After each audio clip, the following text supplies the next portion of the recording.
Y voy a comenzar, María José.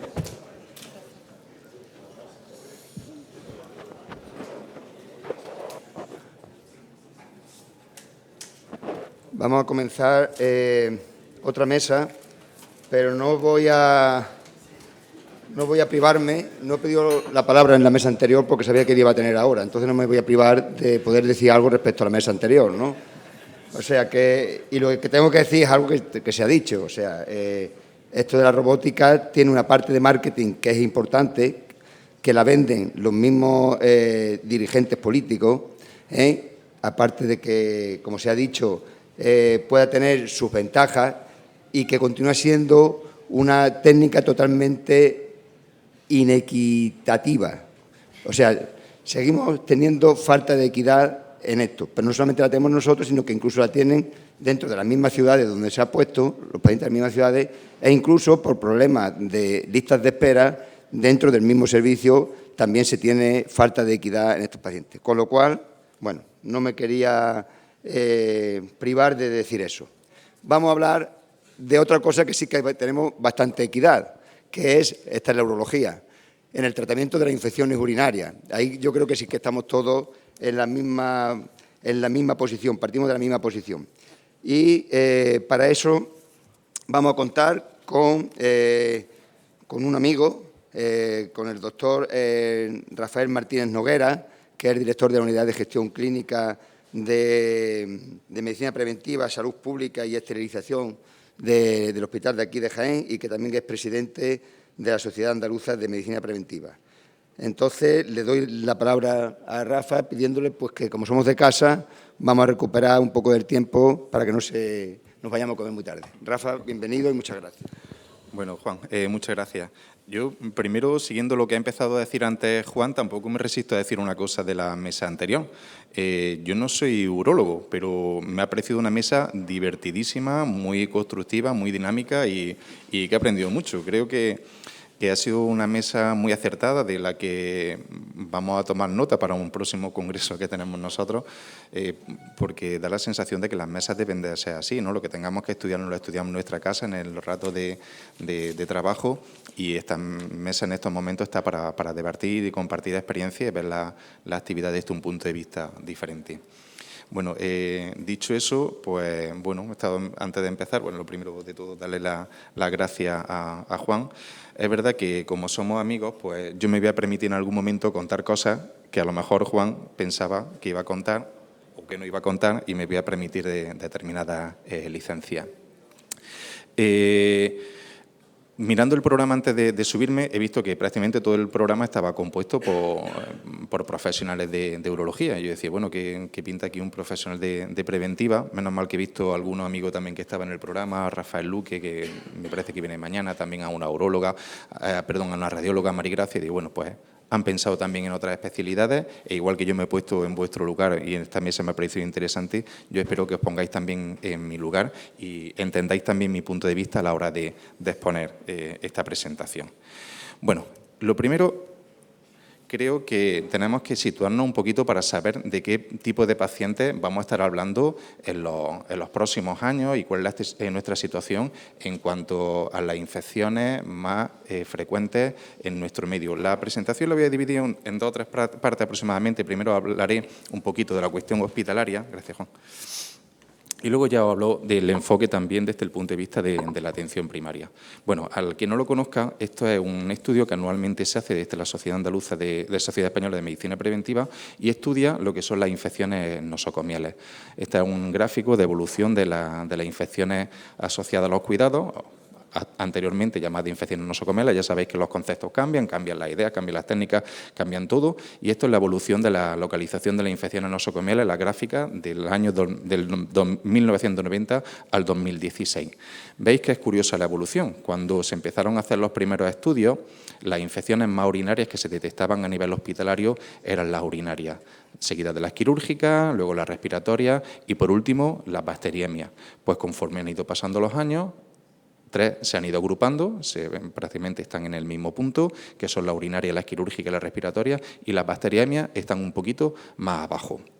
Ahora veremos cuáles pueden ser también esas causas y si no lo vemos, porque se me olvide comentarlo, luego en el debate, si queréis también sacamos este tema. Pero veis que esas tres se han ido un poquito agrupando. Entonces la exposición os lo voy a hacer en función de la frecuencia. Primero hablaré un poquito de las infecciones quirúrgicas, de las respiratorias, evidentemente voy a hablar muy poquito, solamente una pincelada, posteriormente de las urinarias y por último de las bacteriemias, que a lo mejor vosotros no lo pensáis, pero también son muy importantes en vuestra práctica clínica en el día a día a nivel hospitalario. Primera cuestión que tenemos que tener muy en mente es que los pacientes a los que nos estamos enfrentando están cambiando, no tienen nada que ver con los pacientes que tratábamos en el día a día en nuestra práctica asistencial. Tenemos unos pacientes en los que cada vez su edad es mayor. Fijaros, esta gráfica es contundente, tanto la gráfica de la izquierda como la gráfica de la derecha, la evolución de la edad media de los pacientes. Y esto tiene que ver tanto en las prácticas quirúrgicas, como se ha estado discutiendo en la mesa de antes, como en la práctica asistencial desde el punto de vista de la prevención y el control y el tratamiento de las infecciones.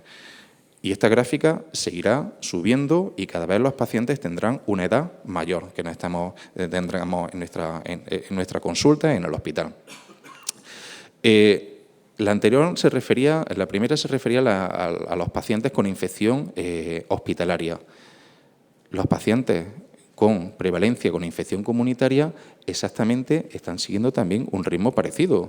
Como veis, conforme los pacientes se van haciendo mayor, la prevalencia de infecciones comunitarias también está incrementándose. ¿Puede ser que en todo esto tenga algo que ver la famosa inmunosenescencia? Pues probablemente sí. Conforme nos hacemos mayores, ya sabemos todos que nuestro sistema inmunológico no tiene la misma capacidad que cuando somos jóvenes y probablemente ese es uno de los factores que están interviniendo en el incremento de las infecciones a nivel comunitario. Pero a nivel comunitario y también a nivel de las residencias de cuidados. En la cuarta tabla, esta que aparece aquí, está recogiendo en el estudio EPINE pacientes que están siendo tratados y cuidados en residencias de mayores. Esto es un nuevo concepto que se va introduciendo poco a poco en nuestra sanidad y cada vez lo tendremos que tener más en cuenta. Más adelante hablaré un poquito del nuevo modelo al que nos estamos acercando, que es el modelo sociosanitario. Pues esos pacientes que nos vienen de estas residencias que cada vez se parecen más a pequeños hospitales, cada vez los tendremos que tener más en cuenta, porque tendremos que establecer además determinados circuitos de traslado de pacientes entre ellos y nosotros, en los que probablemente cada vez seamos más los mismos. Hasta ahora parecía que pertenecían a otro mundo paralelo al nuestro, pero no, están más cerca de lo que nosotros nos creemos. Bueno, esta es la evolución en los últimos años, desde el año 95 al año 2006, de la prevalencia total de pacientes con infección nosocomial. Veis que prácticamente nos situamos alrededor del 8% y en esto no hemos ido variando, a pesar de que poco a poco hemos ido teniendo unas herramientas que cada vez son más efectivas para el control de las infecciones.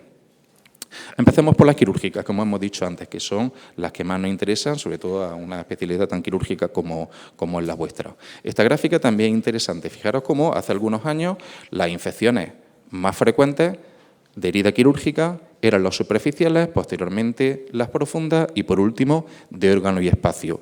Y conforme han ido pasando los años, primero se han agrupado y luego han pasado a ser más frecuentes las de órgano y espacio, posteriormente las profundas y, por último, las superficiales. ¿Qué ha cambiado? Ha cambiado el tipo de paciente, ha cambiado las profilaxis quirúrgicas que se le aplicaban a los pacientes, ha cambiado la preparación del paciente quirúrgico, los cuidados en planta. ¿Qué es lo que ha ido pasando? Principalmente para que vayamos controlando esas infecciones superficiales de herida quirúrgica, que al final es un paciente que se complica con una infección, nos dan los mismos quebraderos de cabeza en el día a día. Son cuidados que se incrementan, prolongación de la estancia, incremento de costes, como habéis estado hablando antes, que es una cosa muy interesante. Estabais hablando de dónde ahorramos, ¿no? De dónde podemos conseguir determinados costes para que al final tengamos más dinero para utilizar en otras cosas. Pues esta es una faceta fundamental en la que todos podemos poner más esfuerzo. Si ahorramos si queremos ahorrar en costes, podemos disminuir el número de infecciones a nivel hospitalario y, desde luego, que tendremos más dinero para otras cuestiones. Bien, pues una de las razones por las que puede ser que en los últimos años tengamos menos infecciones de herida quirúrgica, principalmente menos infecciones superficiales de herida quirúrgica, es el proyecto Infección Quirúrgica Cero, IQZ. Aunque la diapositiva parece muy engorrosa, esta es fácil de explicar.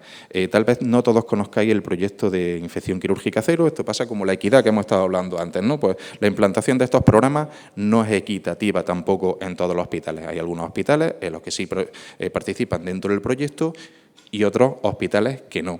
Pero si vamos viendo las medidas, veréis cómo probablemente en la mayoría de los hospitales hay algunas de estas medidas que estáis observando a la hora del paciente quirúrgico. Lo interesante sería aplicar todas las medidas al mismo tiempo. Esto es un famoso bundle o paquete de medidas, ya sabéis que es un concepto que viene del mundo anglosajón, que significa que si aplicamos todas las medidas al mismo tiempo, las medidas se van potenciando las unas a las otras y cada vez el efecto será mayor. ¿Cuáles son las 5 medidas que recoge Infección Quirúrgica Cero? Profilaxis antibiótica quirúrgica, aplicación de clorhexidina alcohólica, si puede ser tintada, para la preparación de la piel del paciente, eliminación del vello cuando haya que eliminarlo, no siempre que hay que eliminar el vello. Estas serían las 3 medidas principales, que algunas veces Juan y yo la hemos discutido, y luego otros 2 tipos de medidas que prácticamente recae el peso en los servicios de anestesia, que sería la normotermia perioperatoria y la normoglucemia. La normoglucemia la suelen medir y llevar bien los compañeros de anestesia, pero la normotermia se está siguiendo en todos los servicios de anestesia, en todos los hospitales. Probablemente no. Tener un adecuado control de normotermia del paciente quirúrgico es relativamente complejo. Y además eso también depende de los servicios, de los hospitales y de muchos factores. Está medido por parte de la Sociedad Española de Anestesia que la pérdida de temperatura corporal de un paciente quirúrgico desde que sale de su habitación hasta que llega al área quirúrgica es de 1 grado de temperatura. Imaginaros, en intervenciones largas, con gran pérdida de sangre, el paciente desnudo sobre la mesa camilla, sin un adecuado manta y demás, la temperatura muchas veces está por debajo de lo permitido. Y está totalmente demostrado que cuantos mayor son los minutos de normotermia, la recuperación posanestésica es mayor y la probabilidad de desarrollar infecciones superficiales profundas y de órganos de espacio de herida quirúrgica son mayores. Por lo tanto, esto sería una cosa que deberíamos de empezar a exigirle a nuestros compañeros de los equipos de anestesia. Por favor, poner unos adecuados controles de la normotermia en los pacientes quirúrgicos. Voy un poquito más rápido, Juan, porque vamos mal de tiempo. Bien. La responsabilidad no solo está en el momento de la intervención. Podemos tener unas muy buenas medidas en el quirófano, que funcionen los circuitos de circulación de personal, que es la bioseguridad ambiental, una buena temperatura, el flujo dentro del quirófano, etcétera. Pero, ¿qué pasa cuando el paciente vuelve a planta? Pues dentro de planta también tenemos que seguir manteniendo unas buenas medidas, y esto nos lo recuerda muy bien la Organización Mundial de la Salud, con todo el recorrido de la higiene de manos, que, como sabéis, la higiene de manos sigue siendo la práctica con mayor evidencia científica para evitar la transmisión de infecciones dentro del medio hospitalario, extrahospitalario y, como he comentado anteriormente y ahora os señalaré, dentro de las residencias de cuidados, que cada vez tienen más peso.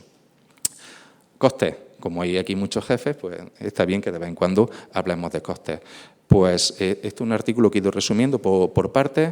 Fijaros, en un hospital medio de unas 500 camas, con una reducción del 20% del número de infecciones, podemos llegar a ahorrar 1.100.000 euros en infecciones quirúrgicas. Con 1.100.000 euros tenemos mucho dinero para muchos Da Vinci. Solamente en infecciones quirúrgicas. Ahora veremos el resto de infecciones. Bueno, infecciones respiratorias. Aquí no vamos a gastar mucho tiempo porque yo creo que lo único que conviene deciros es que, por favor, que os vacunéis frente a la campaña de la gripe que empieza dentro de poco. tanto por vosotros, porque disminuye el número de bajas y mejora también la productividad de los profesionales, como por la transmisión de la gripe a nivel hospitalario. No hay duda. Y este año, pues, nuestra consejería ha tenido a bien invitar a diferentes sociedades científicas como la nuestra para el inicio de la campaña de la gripe. La vacunación de la gripe no solamente disminuye la mortalidad, el número de casos, sino que también disminuye la mortalidad. Muchas veces diréis vosotros, sí, me puse la vacuna de la gripe, pero al final tuve gripe. Sí, puede ser que tuviste la gripe, pero más leve y no tuviste ni ingreso hospitalario ni pasaste por la UCI. Eso es algo muy importante. Así es que, con infecciones respiratorias, por favor, vacunaros. Bien, infecciones urinarias, porque Juan me preguntaba, ¿hablará de infecciones urinarias? Digo, claro, Juan, vamos a hablar de infecciones urinarias y de métodos correctos para prevención de la infección dentro del hospital y luego también otras medidas.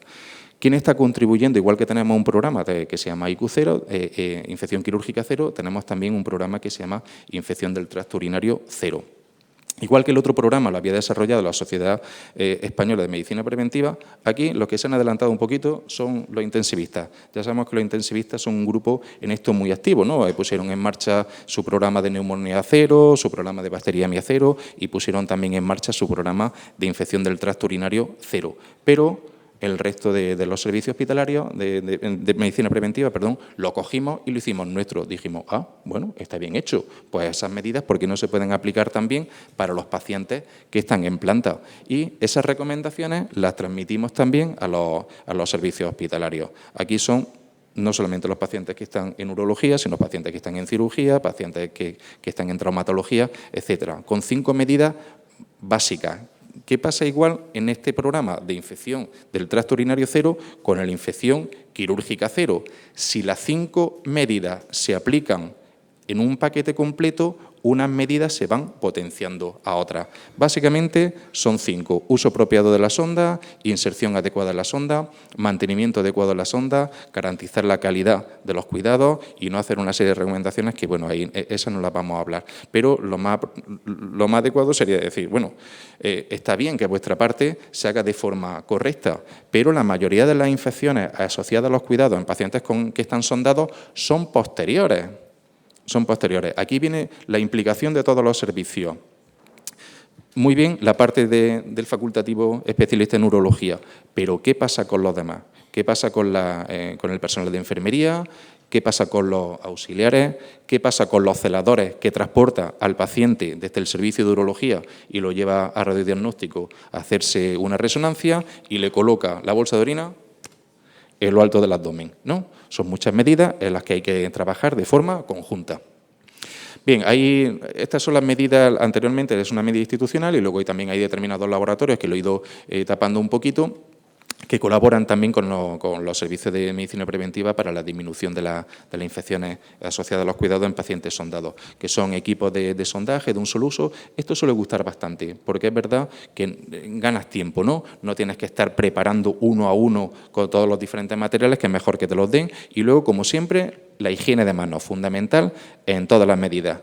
Volvemos a los estudios de costes. Ahorros. ¿Cuánto podemos ahorrar? Pues mucho dinero. Podemos llegar en un hospital, no recuerdo exactamente cuál era el tamaño de este hospital, pero era parecido al anterior. Una infección del tracto urinario, aproximadamente el coste son entre 1.200 y 4.700 dólares. ¿Por qué tanta diferencia? Por una cuestión que veremos un poquito más adelante, sobre todo por las bacterias multiresistentes. No es lo mismo tratar a una infección urinaria con un ciprofloxacino que luego pues, un cestolozano, pues si estamos hablando de cestolozano tazobactam, si estamos hablando de una bacteria multiresistente. Un ahorro medio, pues alrededor de 500.000 euros de ahorro al año. Llevamos 1.100.000 más 500, 1.600.000. Llevamos más o menos ahorrado. Venga, pues seguimos sumando para el Da Vinci. Otra cuestión, otro paquete de medidas, en cosas que a lo mejor vosotros no pensáis muy frecuentemente, pero los pacientes lo saben a diario. La complicación más habitual de un paciente que está ingresado en planta que tiene una vía venosa periférica es una flebitis. Y además otros tipos de cuestiones los pacientes lo identifican menos, no saben definirlo. Pero todos los pacientes y los familiares y acompañantes saben definir lo que es una flebitis. Lo tienen muy claro. Pues este programa, Flebitis Cero, actúa igual que los programas anteriores. un paquete de medidas conjuntas que se suman las unas a las otras y se potencian, y aplicándole de manera continua disminuimos el número de flebitis asociados a los cuidados. Este es un proyecto que funciona muy bien y nosotros animamos a todos los hospitales que quieran ponerlo, que lo apliquen, que lo pongan en marcha. Es muy fácil pasar de las fotos que se ven a la derecha de la pantalla. En las fotos las he puesto porque es un familiar mío que estaba ingresado en el hospital, entonces no tuve que pedir consentimiento informado ni nada, sino simplemente hice las fotos. Solamente la estética, verla, ya llama la atención, ¿no? Cómo hemos ido pasando de estas fotos a una vía venosa periférica de esa. Y decir, ¿qué es lo que tiene que ver? Pues si tenemos un buen cuidado de la vía venosa periférica de nuestros pacientes ingresados, disminuiremos finalmente el número de bacteriemias. No solamente tenemos que tener en cuenta los catéteres centrales para la bacteriemia, sino también tenemos que tener en cuenta los catéteres periféricos. Volvemos a otro estudio de costes. Lo que pasa es que aquí suman catéteres centrales con catéteres periféricos y un ahorro de un hospital también de unas 500 camas, 452.000 euros de ahorro. Vamos a quitarle que sean unos centrales y otros periféricos, los dejamos la mitad. 250.000, Juan, 250, 1.500.000, nos vamos acercando a los 2 millones de euros para tener un Da Vinci solamente en ahorro de costes por la asistencia directa y la prevención de la infección. Vamos bien, ¿no? Nos van saliendo las cuentas. Bueno, dejamos el hospital, nos pasamos ya a la atención primaria. Podríamos hablar muchas cosas, pero solamente quería destacaros un par de conceptos. Primero, las infecciones de transmisión sexual. No las olvidéis, están subiendo de forma muy importante. Infección gonocócica, sífilis y clamidia. La población joven se está relajando y, sobre todo, hay determinados grupos de riesgo que tienen prácticas sexuales de riesgo y estas infecciones empiezan a ser relativamente habituales. Así es que no lo olvidéis en consulta, puesto que es una práctica relativamente habitual para vuestra especialidad. Y el virus del papiloma humano. Yo creo que el virus del papiloma humano es la típica infección de transmisión sexual en la que se puede establecer una buena colaboración entre el servicio de urología y el servicio de medicina preventiva y tener estrategias que sean comunes. Nosotros ahora mismo en España no estamos vacunando, bueno, sabéis la dificultad que tiene el tratamiento del virus de papiloma humano, ¿no? Pues, por lo tanto, en infecciones que son difíciles de tratar, lo mejor sería prevenir, está claro. Y luego, si lo queréis, podemos hablarlo, ¿no? Pero hay determinadas sociedades que ya se están posicionando para ampliar las recomendaciones de vacunación frente al virus del papiloma humano, no tanto por las repercusiones directas de la infección, sino las repercusiones futuras en el cáncer. Bueno, y llegamos al apocalipsis, a la parte final, a lo que todos nos asusta, a lo que está apareciendo en los medios de comunicación, a las miles de personas, millones que pueden morir de aquí al año 50, ¿por culpa de qué? De los microorganismos multiresistentes. Es verdad que cada vez son más frecuentes, tienen su relevancia clínica, tienen su relevancia epidemiológica, pero con unas buenas medidas de prevención y control podemos evitar su diseminación. En esta batalla, si podemos decir que es una batalla, no estamos solos, porque para la prevención de la disminución, control de los gérmenes multiresistentes, se está haciendo un nuevo enfoque, ¿no? Antes nosotros teníamos el enfoque del hospital, ¿no? Nosotros nos creíamos que éramos el centro del mundo, las multiresistencias se generaban en el hospital y nosotros controlando nuestro entorno íbamos bien, ¿no? Y ahora nos están diciendo que no, que cambiamos el enfoque, que tenemos que verlo desde muchos puntos de vista, que nosotros consumimos antibióticos como ahora veremos, pero comparado con nosotros, con la agricultura, somos nada. Mientras que nosotros medimos en dosis diaria definida el uso de antibióticos, la industria lo mide, la industria alimentaria y agroalimentaria lo mide en toneladas, pero de colistina, de levofloxacino y de muchos antibióticos que nosotros en ocasiones los dejamos como si fuese la última alternativa. los intensivistas, como he comentado antes, hacen estudios muy curiosos. Bueno, pues ellos han llegado y nos han dado un dato revelador, que creíamos que eran las UCI de los hospitales las que generaban la resistencia. Y generando la resistencia en las UCI era cuando pasaba al resto de los servicios del hospital, peligro, ¿no? El paciente que sale de la UCI, que va a urología, uy, vendrá con un Acinetobacter como venía antes, que el Acinetobacter ha desaparecido, porque se lo comió la Klebsiella. Han competido entre ellos por el nicho ecológico y uno le ha ganado la batalla al otro. Entonces, bueno, paciente que viene de la UCI, peligro. Pues resulta que no, que después de un tiempo de estudio en las UCI, han visto en la UCI que ellos generan menos resistencia que pacientes que les llegan con resistencia a antibióticos. Y entonces, ¿de dónde vienen esas resistencias? Pues viene de todo nuestro entorno, de la industria, de las residencias de cuidados y también vienen de los domicilios de los pacientes. En esta batalla, por suerte, no estamos solos. Hay un organismo dentro del Ministerio de Sanidad y Consumo que lleva en marcha un programa que se llama el PRAN, el Plan Nacional para la Resistencia de Antimicrobianos, y ellos nos dan múltiple información y múltiples recomendaciones. Primero nos dicen que somos los que más antibióticos consumimos de toda Europa. Los número 1, indiscutibles. Aquí sí es verdad que estamos en la Champions League. En otras ocasiones nos cuesta llegar a ser los campeones, pero aquí somos los primeros de manera indiscutible.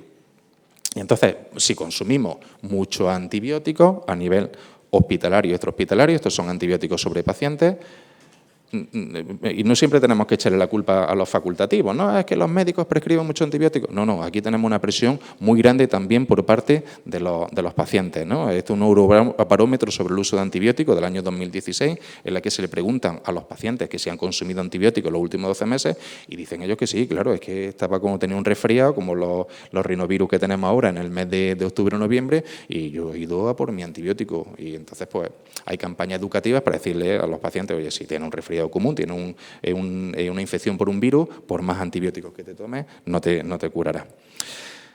¿Y en qué se traduce finalmente ese incremento de uso de antibióticos, tanto a nivel hospitalario, extrahospitalario, como en la ganadería? Pues que volvemos a aparecer en rojo, sobre todo en los mapas de la izquierda, dentro de los mapas de resistencia a los antimicrobianos. Tenemos más bacterias multiresistentes que en los hospitales de nuestro entorno. Las bacterias se defienden, no son tontas. Ellos tienen una evolución, una ventaja evolutiva con respecto a nosotros, y es que pueden llegar a reproducirse 1 millón de veces al día. Y cuanto más las agredes, más se defiende. Como nosotros, si nos sentimos agredidos, nos defendemos. Si estamos cómodos, aprendemos a convivir con nuestro entorno. Pues eso tal vez sea un aprendizaje. Bien, dentro del plan nos dan también otras estrategias de vigilancia, control, prevención, recomendaciones. Lo principal que estamos es trabajando en recomendaciones para prevenir la infección. Si tenemos menos infecciones, tendremos que utilizar menos antibióticos, generaremos menos multiresistencia. En Andalucía también tenemos un programa que seguro que todos conocéis o habréis oído, que se llama el Pirasoa, y a través del Pirasoa pues se hacen diferentes trabajos. Nosotros en Jaén hemos editado una guía de tratamiento antibiótico empírico, que ya me regañó en su momento mi amigo Juan, porque ellos tenían que haber participado del servicio de urología. No volverá a ocurrir, en la siguiente revisión estaréis vosotros. Seguimiento a través de las alertas epidemiológicas que se van estableciendo con un sistema que se llama HAN, que los compañeros de urología que estáis aquí ya sabéis que algunas veces os salta la alarma, llamáis a preventiva y ya bajamos nosotros y aplicamos las medidas de aislamiento que tan costosas son para los pacientes que están ingresados en planta y tanto sobreesfuerzo aplican. No es nada agradable ni para los profesionales ni para los usuarios poner a un paciente con medidas de aislamiento. ¿Por qué? Porque un aislamiento en un paciente genera mucho disconfort. Llegan a entrar en un estado pseudodepresivo. Les provoca ansiedad y rasgos de baja expresión emocional abierta. Por lo tanto, debemos, siempre que podamos, evitar el aislamiento de un paciente si no es realmente necesario. Y llegamos a los centros sociosanitarios.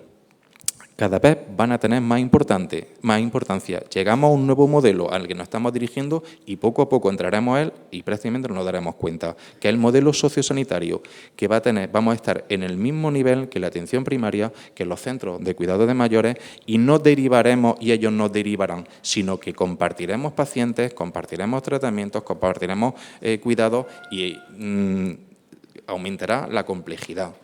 Y si no lo hacemos así, pues seguiremos otra vez destacando por determinadas noticias, como que España es el país europeo con más infecciones bacterianas en los centros sociosanitarios. Y estos pacientes que están en los centros sociosanitarios y tienen un sondaje, este paciente cuando tiene una infección y esa infección medianamente se complica, no se queda en la residencia. Ese paciente termina yendo hacia el hospital. Con lo cual, al final, genera consumo de antibióticos en el hospital, genera estancia, genera aislamiento y complicaciones mayores. Por lo tanto, a lo mejor no tenemos que actuar en el hospital, sino tenemos que irnos a otros sitios que en el que no habíamos pensado hasta ahora.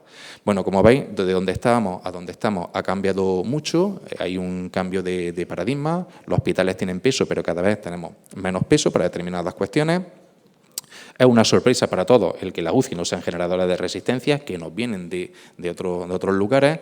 El consumo de antibióticos es fundamental que la frenemos y la prevención es la medida más eficaz. Y por último, que aprendamos una cuestión muy importante también. Con las bacterias tal vez no debemos de estar siempre compitiendo. Tal vez tenemos que llegar a la paz con ellas, firmar un acuerdo en la que yo no te hago daño, tú no me haces daño y tal vez conviviendo todos, pues puede ser que estemos en una situación más favorable. Bueno, me he pasado 5 minutillos. Bueno, muchas gracias.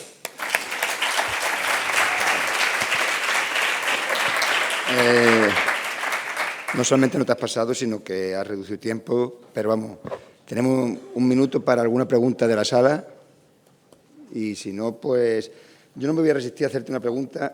Perdón, Jaime. ¿No podíais sacar una estrategia que fuera sondaje, no? Porque muchas veces, si el paciente orina, ¿para qué lo sonda? Entonces, eso está generando tal situaciones en nuestro ámbito que a lo mejor de forma preventiva, prevenir la uretra y las situaciones de los pacientes, a lo mejor, aunque no genere infección, no lo deberíamos plantear, o vosotros que sois los preventivos, prevenir a los señores mayores y a determinada gente, porque el internista o el de la guardia sondan a todo Dios y muchas veces lo que generan es unos problemas que posiblemente podemos evitar.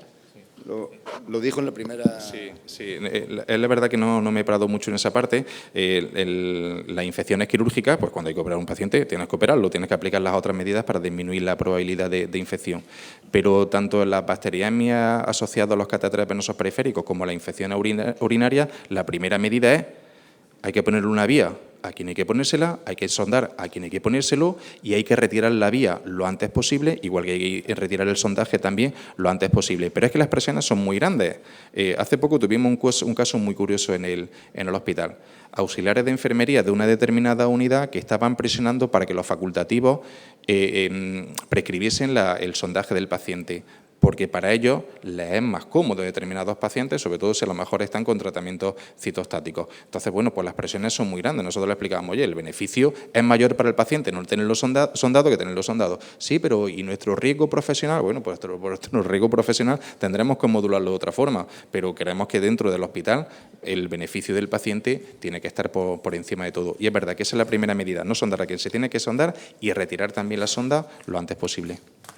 Mientras nos levantamos, en 30 segundos, Rafa, por favor, sabía que te lo iba a preguntar, tu opinión sobre las vacunas que se utilizan en las infecciones recurrentes de orina.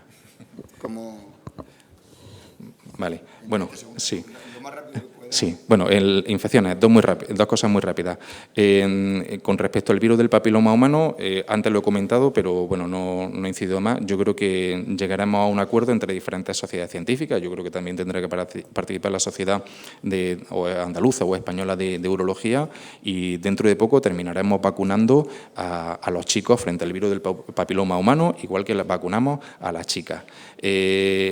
La vacuna, sí, nosotros no lo estamos haciendo, pero hay recomendaciones ya en otros países. Los CDC recomiendan que se vacunen a los chicos, tanto por la posibilidad de infección como la posibilidad de transmisión de infección. Y las vacunas para prevención o tratamiento de infecciones del tracto urinario, de las vías urinarias bajas, no hay ningún tipo de evidencia, no hay ninguna guía de práctica clínica ni de protocolo que recoja esa recomendación. Por lo menos hasta donde yo conozco. Pues nada, pues muchas gracias y damos paso a la siguiente mesa.